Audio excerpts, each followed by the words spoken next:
आज इस वीडियो में हम बात करने वाले हैं इम्पोर्टेंस ऑफ डाइट के बारे में। इतनी हमारी खराब हो रही है, बनता वो उतनी ही मात्रा में है जितना सबकी बॉडी में बनता है। सब कुछ ले सकते हैं, तो ऐसा कुछ नहीं है कि खाना आपका बंद हो जाएगा। खाना आपका बहुत अच्छी तरीके से चलेगा। नमस्कार, मेरा नाम है डॉक्टर पुरु धवन और आज इस वीडियो में हम बात करने वाले हैं इम्पोर्टेंस ऑफ डाइट के बारे में। कैसे खाना खाना है, क्यों खाना खाना है और कितना पानी पीना है, इन सबको हम डिस्कस करने वाले हैं इस वीडियो में। इस वीडियो से बनाने से पहले मैं वीडियो बना रहा था कि हम दवाई खाने के बावजूद हमारे क्रिएटिनिन लेवल, यूरिया लेवल क्यों बढ़ते हैं। तो टीम ने कहा सर कि क्यों ना हम पानी के बारे में डिस्कस करना भूल गए, तो क्यों ना हम एक सेपरेट वीडियो बना दें। तो मैं क्या, चलो ठीक है बना देते हैं, टाइम तो लगेगा नहीं। तो शुरुआत करते हैं इस वीडियो की। तो एक किडनी फेलियर पेशेंट में डाइट की बहुत इंपॉर्टेंस होती है कि हम क्या खाना खा रहे हैं, क्योंकि खाना हमारे शरीर के लिए ज़रूरी है। हम जो खाना खाएंगे उसका सीधा सीधा इम्पैक्ट हमारी पूरी बॉडी पे पड़ता है। अगर खाना हम अच्छा खाते हैं हमारी बॉडी अच्छी होती है, अगर खाना हम गंदा खाते हैं तो हमारी बॉडी पे भी उसका नेगेटिव इम्पैक्ट पड़ता है। तो किडनी फेलियर पेशेंट में खाने की भी यही सेम इंपॉर्टेंस है। अगर वो खाना ढंग से खाएगा, अच्छा खाएगा, ताकत वाला खाएगा, तो बॉडी अच्छी ग्रो करेगी, अच्छी स्ट्रेंथ बनी रहेगी और किडनी भी अच्छी रिवाइव करेगी। अगर खाना वो ढंग से नहीं खाएगा तो उसकी परेशानियां बढ़ती हैं। बट किडनी फेलियर पेशेंट में तो परहेज भी होते हैं, उन परहेज को भी समझना जरूरी है। अगर हम कहेंगे किडनी फेलियर पेशेंट सब कुछ खा सकता है, ऐसा नहीं है। उन्हें उन चीजों के बारे में ध्यान भी रखना पड़ता है। तो शुरुआत करते हैं सबसे पहले कि खाना क्या खाना है और कैसे खाना। तो किडनी फेलियर पेशेंट को समझने की जरूरत है कि किडनी हमारी खराब हो रही है। हमारी बॉडी में क्रिएटिनिन और यूरिया पैदा हो रहा है, पैदा नहीं हो रहा, वो इकट्ठा हो रहा है। पैदा तो हर किसी की बॉडी में होता है। मेरी बॉडी जो नॉर्मल है उसमें भी उतना ही क्रिएटिनिन बन रहा है जितना आपकी बॉडी में बन रहा है, वो अलग से नहीं आ रहा। बट क्योंकि आपकी किडनी ढंग से उसको बाहर नहीं निकाल पा रही, इसी वजह से क्या हो रहा है कि आपके ब्लड के अंदर क्रिएटिनिन के लेवल, यूरिया के लेवल बढ़ने शुरू हो गए हैं, जो कि आपको रिपोर्टों के अंदर भी देखने को मिलते हैं। बट एक नॉर्मल इंसान के अंदर वो देखने को इसलिए नहीं मिलते क्योंकि किडनी उसको बाहर निकाल रही है। तो पहली बात आप समझ गए कि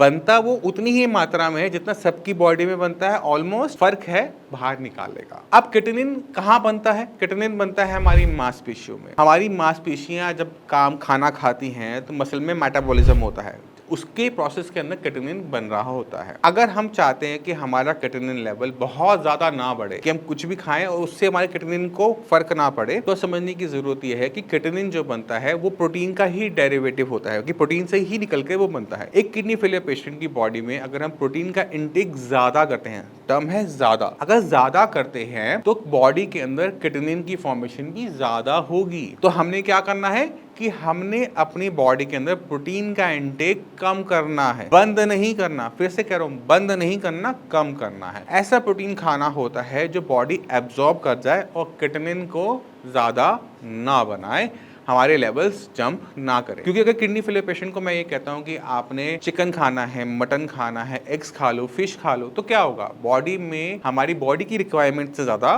प्रोटीन चला जाएगा। अब ज्यादा प्रोटीन जब बॉडी में जाएगा तो ज्यादा क्रिएटिनिन बनाएगा। तो हमने जितनी भी नॉनवेज फूड आइटम्स होती हैं उनको बंद करना होता है, क्योंकि वो सारी की सारी प्रोटीन रिच होती हैं। हम क्या कर सकते हैं, बॉडी में प्रोटीन की रिक्वायरमेंट तो है ही, क्योंकि बॉडी के अंदर हार्मोन्स हैं, एंजाइम्स हैं, हीमोग्लोबिन है, सब के सब चीजें प्रोटीन की बन रही हैं। तो बॉडी में प्रोटीन तो डालना पड़ेगा, बट इतना डालना है कि हम अच्छे से सरवाइव कर सकें, हमारी बॉडी में एक्स्ट्रा प्रोटीन ना जाए। तो वर्ड है एक्स्ट्रा। तो हमें क्या करना है, दालों पे जाना है। हमारी जो दालें होती हैं वो बहुत लाइट प्रोटीन होती हैं, बहुत जल्दी डाइजेस्ट हो जाती हैं, हमारा पेट कभी उनको खा के फूलता नहीं है।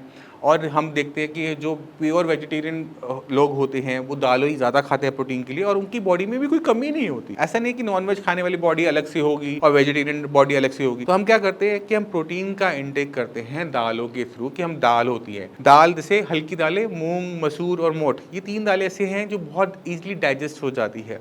तो ये दालों को हम लगा सकते हैं किडनी फेलियर पेशेंट में। अब सवाल है कि हम क्या दालें हम रोज खा सकते हैं, तो आंसर इसका है नो। आप रोज दालें मत खाओ, पहले दाल को बनाना सीखो। कि दाल जो होती है, दाल आपका सूप फॉर्म में होनी चाहिए, मतलब पतली पतली दाल होनी चाहिए। जैसे हम सांभर में खाते हैं, तो सांभर में हम क्या करते हैं, सब्जियां लेते हैं, दाल लेते हैं, फिर इसको बनाते हैं। तो आप जब घर में कभी भी दाल बनाते हैं तो ध्यान के रखिए कि आपने दाल की जो पोर्शन साइज है, अमाउंट है, वो कम रखनी है, ज्यादा नहीं रखनी कि आपने बहुत गाढ़ी गाढ़ी दाल बना ली। जैसे दाल मखनी बनती है, बहुत गाढ़ी गाढ़ी दाल बनती है, ऐसी दालें आपने नहीं खानी। आपको थोड़ा साउथ इंडियन स्टाइल में सोचना पड़ेगा कि दाल जैसे रसम बनता है, सांभर बनता है, दोनों पतले पतले बनते हैं, दाल उनमें भी यूज होती है, उस लेवल का आपको उसको पतला रख के बनाना है। सूप फॉर्म में ज़्यादा बनाना है, उसमें आप सब्जियां ऐड कर दो फ्लेवर के लिए, और वो आपकी बहुत अच्छी बन जाती है। तो बॉडी में प्रोटीन भी चला जाता है, बॉडी में किसी टाइप की डेफिशिएंसी भी पैदा नहीं होती और किडनी लेवल भी आपके जम नहीं करते, बल्कि साथ में चावल खाना, रोटी खाना भी आसान हो जाता है क्योंकि वो थोड़ा लिक्विड फॉर्म में होती है। दूसरा जो प्रोटीन की आइटम है जो हम इंटेक कर सकते हैं वो है दूध। बचपन से लेकर अब तक हम जो बड़े हुए हैं ना, वो दूध की हेल्प से ही हो रहे होते हैं। अगर आपने मतलब पहले 6 महीने तो माँ का दूध होता है, उसके बाद भी हम अगले मेरे ख्याल से साल एक हम और दूध पे डिपेंडेंट रहते हैं। तो दूध जो होता है वो बहुत ईजिली डाइजेस्ट होने वाली चीज़ होती है। तो जिनको दूध सूट करता है, क्योंकि दूध जो होता है गाय का, भैंस का, वो सबको सूट नहीं करता। किसी को गैस बनाता है, किसी को एसिडिटी बनाता है, किसी को लूज मोशन कर देता है। तो दूध अगर आपको सूट करता है तो डेली बेसिस पे 1 कप दूध आप ले सकते हैं। तीसरी आइटम पे चलते हैं, वो है पनीर। अब पनीर जो है अगर आप घर में बना रहे हैं, खुद बना रहे हैं, जिसे हम छेना कहते हैं, उसे पका के सब्जी बनाकर भी इनटेक कभी कभार किया जा सकता है। अगर हम इन 3 चीज़ों को लेके चलते हैं तो यही मेन सोर्स है किसी भी वेजिटेरियन खाने का, और तो कुछ होता नहीं उसके अंदर खास प्रोटीन को लेकर। तो यही डाइट आप भी ले सकते हैं, आपको लेनी चाहिए किडनी फिलिपेशन, क्योंकि बॉडी में प्रोटीन का काम बहुत सारा है। अगर आप खाना के अंदर प्रोटीन पूरा बंद कर दोगे तो दिक्कतें कम नहीं बढ़नी शुरू हो जाएगी। तो इस प्रोटीन को लेकर हमारी बॉडी में इतना प्रोटीन चला जाता है कि किसी टाइप की डेफिशिएंसी, कमी हमारे शरीर में नहीं बन पाती। तो ये हो गई किडनी को कंट्रोल करने के लिए हमने प्रोटीन कम करना है और कौन सा खाना है। अब चलते हैं यूरिया के ऊपर। यूरिया जो होता है वो हमारा लीवर बनाता है। हम कुछ भी खाएं, रोटी खाएंगे, चावल खाएंगे, कुछ भी खाएंगे, उसे डाइजेस्ट करने का काम किसका होता है? लीवर का। लीवर जब डाइजेस्ट करता है तो उस प्रोसेस के अंदर वो एक यूरिया बनाता है। तो नॉर्मली किडनी उसको बाहर कर दिया करती थी, बट अब वो अब नहीं हो पा रहा। तो हमने क्या करना होता है कि यूरिया ज़्यादा ना बने, तो हमने कोई भी ऐसी चीज़ नहीं खानी होती जहाँ पे लीवर को बहुत ज़्यादा काम करना पड़े। जैसे अगर आप छोले भटूरे खाओगे, यूरिया ज़्यादा क्रिएट होगा। अगर आपने दाल चावल खाया या रोटी खाई, उसकी कंपेरेटिव में भटूरे में ज़्यादा आपको लीवर को काम करना पड़ेगा और ज़्यादा यूरिया बनाएगा। तो जितनी भी हैवी फूड आइटम्स होती हैं उनको हम बंद करते हैं, क्योंकि हम protein, animal protein, non veg, chicken, mutton तो हम पहले बंद कर चुके हैं। तो जो तली हुई चीज़ें होती हैं, पूड़ियाँ, कचौड़ियाँ, भटूरे, पकोड़े, ये बंद करने होते हैं, क्योंकि हमें पता है कि इनको खाने से हमारे शरीर में यूरिया के लेवल्स बहुत तेज़ी से जंप करने लगेंगे। तो इसको हम पूरी तरह से बंद कर देते हैं। हम आ जाते हैं क्या खाना है। तो हम रोटी, चावल, पोहा, उपमा, दलिया, खिचड़ी, ब्रेड, बिस्किट, ऑलमोस्ट सारी सब्जियां कौन सी नहीं खानी मैं आपको अभी आगे बताऊंगा, फ्रूट्स, सब कुछ ले सकते हैं। तो ऐसा कुछ नहीं है कि खाना आपका बंद हो जाएगा, खाना आपका बहुत अच्छे तरीके से चलेगा। अब जैसे हमने बात की कि कौन सी वेजिटेबल्स खानी है, कौन सी नहीं खानी, क्योंकि परहेज तो है, और परहेज क्यों है वो भी जानना ज़रूरी है। तो जो सब्जियाँ होती हैं उनमें हमने हाई पोटेशियम सब्जियों को बाहर निकालना होता है। क्यों निकालना होता है उसको हम पहले समझने की कोशिश करेंगे। हमारे शरीर में जो किडनी है वो सिर्फ क्रिएटिनिन यूरिया को उससे बाहर नहीं निकालती, बल्कि बॉडी के अंदर इलेक्ट्रोलाइट्स को भी बैलेंस करती है। अगर हमारे शरीर में पोटेशियम की मात्रा ज़्यादा है तो किडनी उसे बाहर निकाल देगी। अब तो किडनी जब खराब हो जाती है तो पोटेशियम बाहर निकल नहीं पाता। पोटेशियम क्या करता है, हमारी मांसपेशियों को ताकत देता है जब वो नॉर्मल सही अमाउंट में होता है। अगर इसकी मात्रा कम हो जाए तो बॉडी में वीकनेस बननी शुरू होती है। अगर इसकी मात्रा ज़्यादा हो जाए तो ये हमारी मांसपेशियों को इतना थका देता है कि हमारी मांसपेशियां काम करना बंद कर देती है। हमारा जो दिल है ना, हमारा जो हार्ट है ना, वो हर सेकंड धड़कता है। क्यों धड़कता है? क्योंकि वो मांसपेशियों का बना हुआ है। अगर पोटेशियम हमारे शरीर में बढ़ेगा तो वो हार्ट को रोक सकता है, हार्ट अटैक आ सकता है, कार्डियक अरेस्ट हो सकता है। इसी वजह से पोटेशियम को कंट्रोल करना होता है। अब आपके पास 2 ऑप्शन होते हैं, या तो आप डेली बेसिस पे पोटेशियम की कोई दवाई लीजिए, या फिर खाने में कुछ बदलाव ऐसे कीजिए कि शरीर में पोटेशियम कम जाए। तो हम क्या सजेस्ट करते हैं कि आप खाने में थोड़ा सा ऐसा बदलाव कर लो कि बॉडी में पोटेशियम की मात्रा कम जाए, क्योंकि पोटेशियम की जो दवाई है वो कॉन्स्टिपेशन करती है। अगर आप उसे डेली बेसिस पे लोगे आपको डेली कॉन्स्टिपेशन होगी, उसे गैस बनेगी, एसिडिटी बनेगी, मतलब और कॉम्प्लिकेशन शुरू हो जाती है। तो अब हमने सब्जियों में जिनके अंदर पोटेशियम की मात्रा ज़्यादा है उनको निकालना है। अब कौन कौन सी सब्जियाँ ऐसी हैं जिनके अंदर पोटेशियम की मात्रा ज़्यादा है, अगर मुझे पता लग जाए तो मैं उनको नहीं खाऊंगा। तो जो भी सब्जी ज़मीन के नीचे लगती है, कलर ब्राउन है, उनको आप निकाल दो। तो कौन कौन सी सब्जी होती है जिनका कलर ब्राउन है, ज़मीन के नीचे लगती है? आलू, शकरकंदी, अरबी, जिमिकन, कचालू, ये सारी हाई पोटेशियम सब्जियां, इनको एक तरफ बाहर कर दो।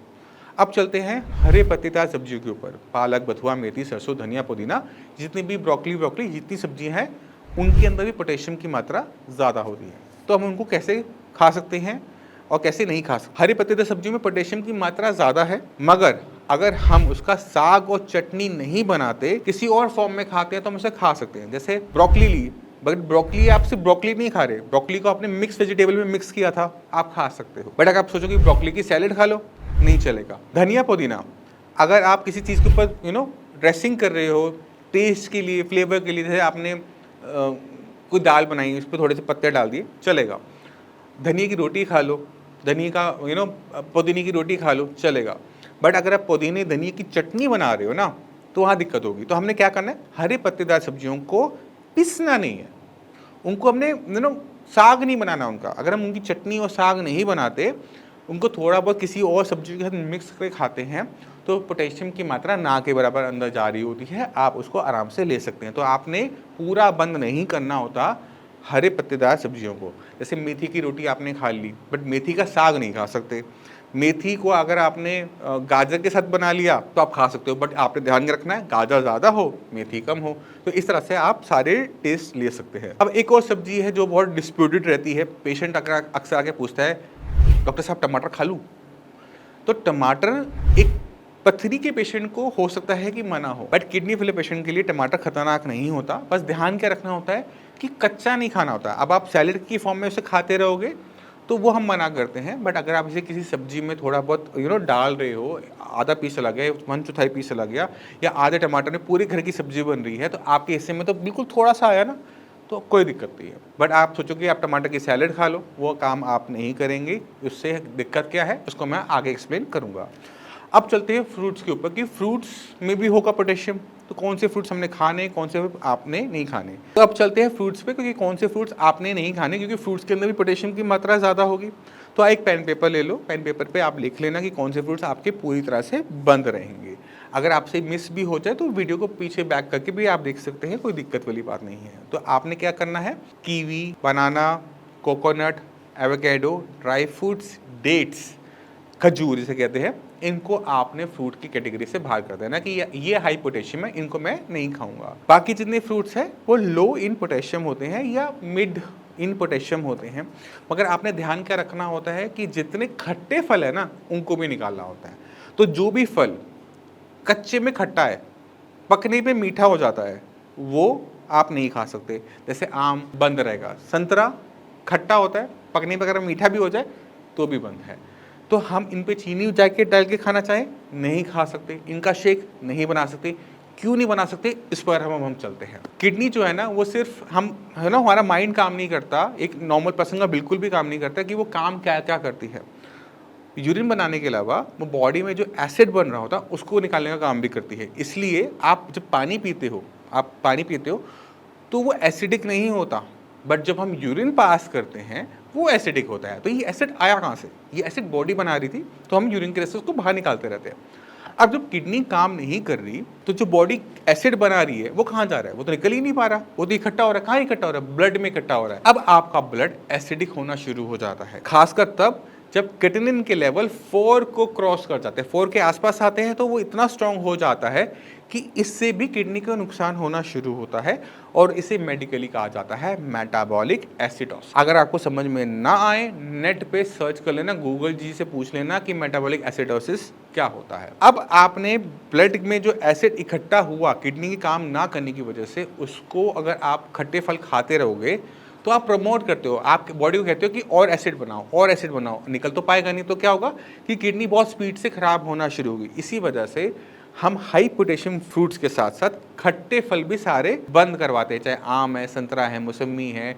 आम है, संतरा है, मौसमी है, कीनू है, नींबू है, अंगूर है, कोई भी फल जो कच्चे पे खट्टा है, पकने पे मीठा होता है, उसे आप बंद रखेंगे। मगर जो फ्रूट्स हैं जैसे एप्पल है, अमरूद है, पपीता है, चीकू है, जामुन है, खरबूजा है, थोड़ी बहुत तरबूज हम परमिशन दे देते हैं। तो ऐसी जो फ्रूट्स हैं जो कच्चे पर कसीले होते हैं, जब कच्चा खाते हैं कभी टेस्ट किया हो तो कसीला टेस्ट आता है, और पकने पे मीठे हो जाते हैं। तो ऐसे जितने भी फ्रूट्स हैं वो सारे के सारे आप इनटेक कर सकते हैं। मगर ध्यान के रखना है कि पूरा दिन सिर्फ फ्रूट्स नहीं खाना। फ्रूट सैलेड पे जी रहे हो कि आप कोशिश करो कि वैसे फ्रूट्स खा लूँ, सैलेड खा लूँ और मेरा काम चलता रहे, नहीं काम बनेगा, आपकी तबीयत खराब हो जाएगी और उसको टाइम ज़्यादा नहीं लगता, सिर्फ 2-3 महीने लगते हैं। बॉडी में इतनी वीकनेस जनरेट होनी शुरू हो जाती है, बॉडी को लिफ्ट करना, चलाना, कमर में दर्द बन जाना शुरू हो जाता है, ब्लड डाउन होना शुरू हो जाता है। तो ऐसा ना करें। अक्सर एक क्वेश्चन बहुत आता है कि खून कम है, क्या हम अनार खा सकते हैं? तो मैं अपने पेशेंट को एडवाइस करता हूँ कि आप अनार खा सकते हो, अनार में कोई कमी नहीं है। अनार के बीजों में पोटेशियम ज़्यादा होता है, तो जब आप अनार खाएं तो अनार को आपने मुंह में चलाना है, गिटकों को बाहर थूक दो, जो आपको चीज़ चाहिए थी वो बॉडी के अंदर, और आपको कोई नुकसान नहीं होगा। और अनार कच्चे में कसेला होता है, पकने में मीठा होता है, इसलिए वो अलाउड है। अब चलते हैं पानी के ऊपर, क्योंकि पानी भी खाने का हिस्सा है। तो पानी कब पीना है, कैसे पीना है, क्यों पीना है, वो भी हम बात कर लेते हैं। तो पानी हम पीते हैं, उसके अंदर क्रिएटिनिन नहीं होता, यूरिया नहीं होता, बट जब हम यूरिन की फॉर्म में से पास करते हैं तो सारी गंदगी वो अपने अंदर डिसॉल्व करके निकल रहा होता है। क्रिएटिनिन उसके अंदर होता है, यूरिया उसके अंदर होता है, एसिड उसके अंदर होता है। तो अगर हम पानी नहीं पिएंगे तो क्या होगा? क्योंकि अक्सर डॉक्टर बोलता है कि पानी आपने आधा लीटर पीना है, 1 लीटर पीना है। तो अगर हम पानी बहुत ज़्यादा कम कर देते हैं तो भी दिक्कत होती है। अगर पानी हम ज़्यादा पीना शुरू कर दें किडनी फेलियर पेशेंट में, कि मैं पानी ज़्यादा पीऊँगा, ज़्यादा गंदगी निकल जाएगी, ऐसे केसेस के अंदर भी कंडीशन ख़राब होती है, अच्छी नहीं होती, क्योंकि पानी भर जाता है, पैरों में भरना शुरू हो जाता है। और जब आप पेशेंट लेटता है तो पैरों से पानी निकल कर फेफड़ों में भरना शुरू हो जाता है और सांस लेने में दिक्कत होनी शुरू होती है। तो कम पानी पीने में दिक्कत है, ज़्यादा पानी में दिक्कत है, तो हमें क्या करना है उसे समझने की अब ज़रूरत है आपको। तो पहले अपनी बॉडी को इवैल्यूएट करो, अपने आप से पूछो, अपने पैरों की तरफ देखो और पूछो कि क्या मुझे सूजन है पैरों में। अगर आपके पैरों में सूजन नहीं है, यानी आपकी बॉडी सही से पानी को प्रोसेस कर पा रही है, यूरिन सही मात्रा में बन रहा है, बॉडी में इकट्ठा नहीं हो रहा, ऐसे केसेस के अंदर पानी को कम करने की ज़रूरत नहीं होती, पानी की लिमिटेशन अपने में डालने की ज़रूरत नहीं होती। क्योंकि पानी जब यूरिन फॉर्म में निकलता है तो अपने साथ गंदगी लेके निकलता है। अगर आप पानी कम पी रहे हो, मान लो दिन के अंदर आपने 2 ग्लास पानी पी रहे हो, या आप कह रहे हो कि मेरे को सिर्फ आधा लीटर पानी पीना है, 1 लीटर पानी पीना है, या पानी नहीं पीऊँगा तो मेरी किडनी ठीक हो जाएगी, वो ख़राब होगी, किडनी लेवल आपके बढ़ेंगे। क्यों? आपको वो समझाता हूँ। मैं कोशिश करता हूँ आपको इस ग्लास से समझाऊँ। थोड़ा सा पानी ले लेते हैं। इसके अंदर मैं कितने चम्मच चीनी घोल सकता हूँ, सोच के देखो। 4 चम्मच, 5 चम्मच।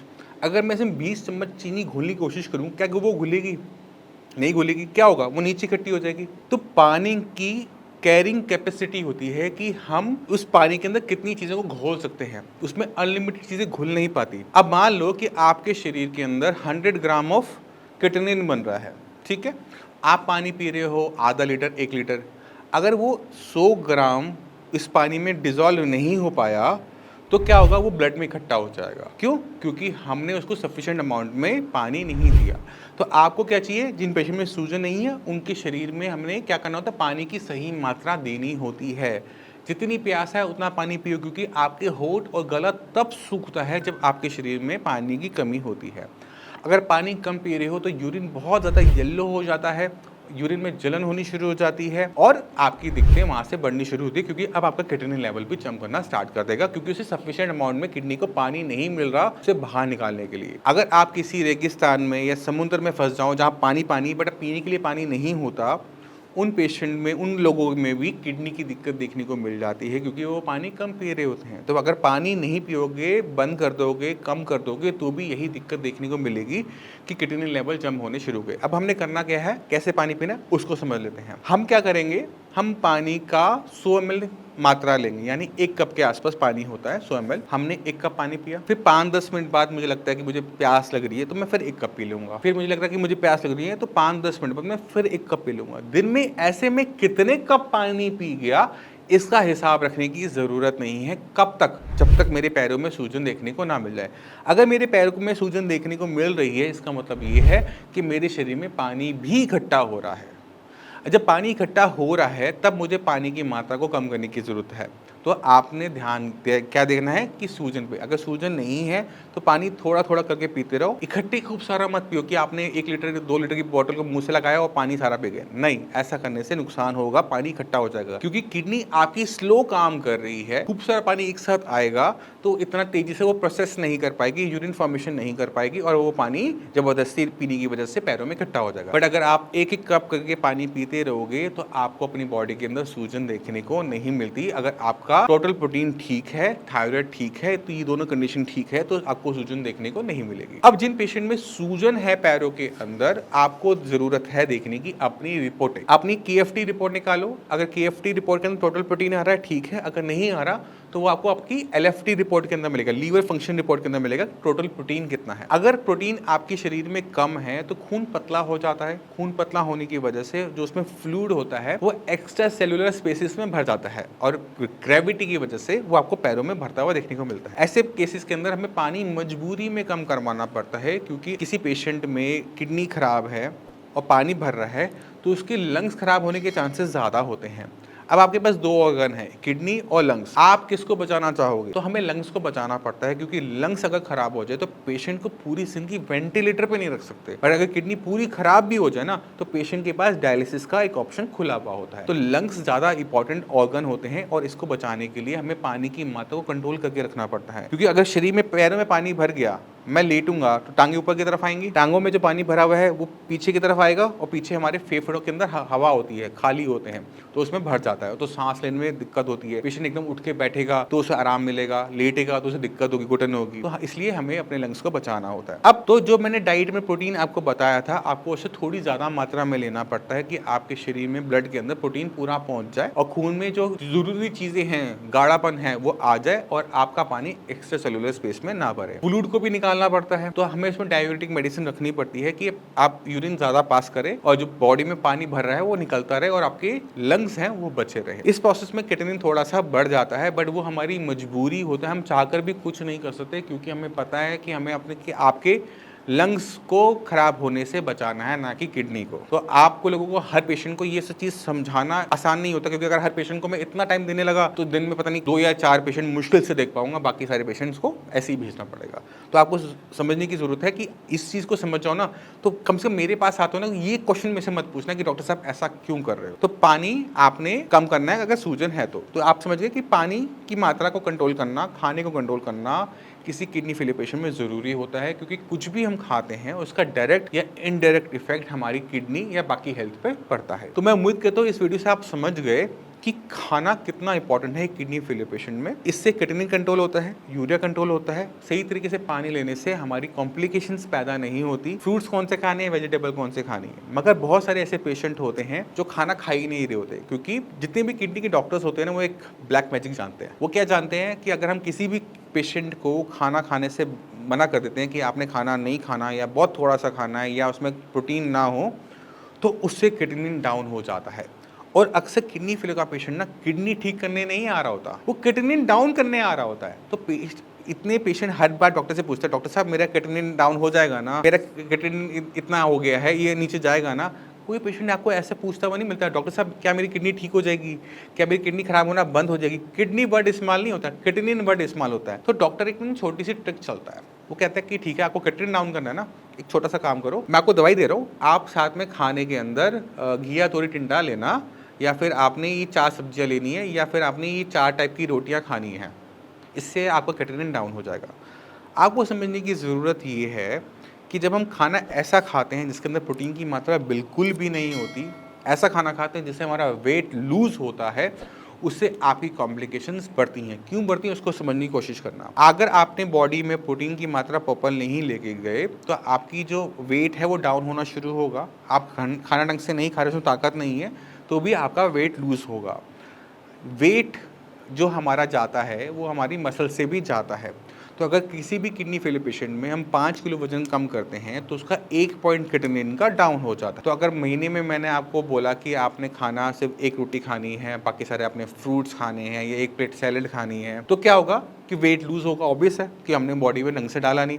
जब हम वेट लूज़ कर रहे हैं तो क्रिएटिनिन कम होगा, क्योंकि मांसपेशियां बनाती है क्रिएटिनिन, तो मांसपेशियां ही कम हो गई तो क्रिएटिनिन भी कम बनेगा, तो रिपोर्टों में कम दिखेगा। बट यहाँ पे दिक्कत क्या पैदा होती है, 2-3 महीने के बाद जब क्रिएटिनिन आपका 1 पॉइंट 2 पॉइंट नीचे आता है ना, तो आपकी बॉडी बहुत वीक हो चुकी होती है। पेशेंट से चलना, उठना, बैठना, बोलना, सीढ़ी चढ़ना, उतरना भी इम्पॉसिबल हो चुका होता है, क्योंकि बॉडी में प्रोटीन प्रॉपर ना जाने की वजह से खून नहीं बन पाया, खून के अंदर जो प्रोटीन चाहिए था वो नहीं हो पाया, गाढ़ापन नहीं हो पाया, बॉडी में पैरों में पानी भरना शुरू हो गया और बहुत सारी कॉम्प्लिकेशंस आनी शुरू हो गई। तो जो क्रिएटिनिन डाउन हुआ था वो भी बढ़ना शुरू हो गया क्योंकि किडनी जब बीमार थी उसे खाना देना चाहिए था, हमने खाना उसका बंद कर दिया, तो वो जो काम कर रही थी वो काम करना भी छोड़ती है। तो किडनी ने अगर आपको 2 पॉइंट नीचे चला भी गया, वो 2 महीने बाद 3 महीने बाद बढ़ना शुरू होता है। अब इस कंडीशन के अंदर पेशेंट को लेवल इतने बढ़ जाते हैं कि पेशेंट को जाना पड़ता है डायलिसिस के लिए। डायलिसिस हो नहीं पाता क्योंकि बॉडी बहुत वीक हो चुकी है।